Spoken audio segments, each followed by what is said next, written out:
Hello viewers, তোমরা সকলে কেমন আছো? আর আমি তো ভালোই আছি।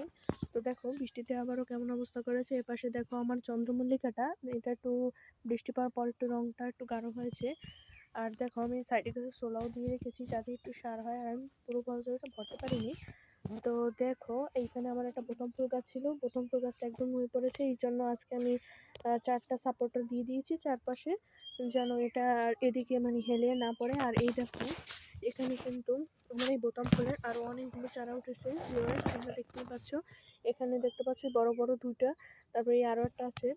আর এই দেখো এই চারাগুলো কিন্তু শামুকে একদম পাতাগুলো খেয়ে ফেলেছে, দেখো কিরকম অবস্থা করেছে। আর এই দেখো শামুকগুলো কিন্তু একটু নিচের দিকে দেখা যাচ্ছে। আমার এখানে অনেক চারা ছিল যেগুলো আমি বীজ থেকে উঠিয়েছিলাম, ভেবেছি যে শীতকালে এগুলো আমি টবে করে লাগালে অনেক ভালো একটা লাভ করতে পারবো বিক্রি করে। তো দেখো সব চারাগুলো কিন্তু একদম শামুকে খেয়ে ফেলছে। তো এটা আমার জন্য খুবই কষ্টজনক।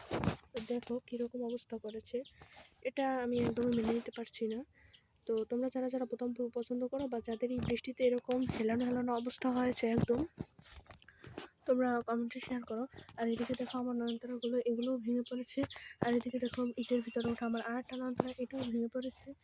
তো দেখো বৃষ্টিতে একদম সব থই করে দিয়ে চলে গেছে। এই পাশে দেখো আমার এই সাদা আর গোলাপি নয়নতারাটা, এটাও কিন্তু ভেঙে গিয়েছে। ভেঙে গেছে বলতে এটা একটু গুঁড়ি পড়েছে চারপাশ দিয়ে, তো আমি এটা ঠিক করতে পারিনি। তো আজকের জন্য বিদায় নিচ্ছি। আল্লাহ হাফেজ।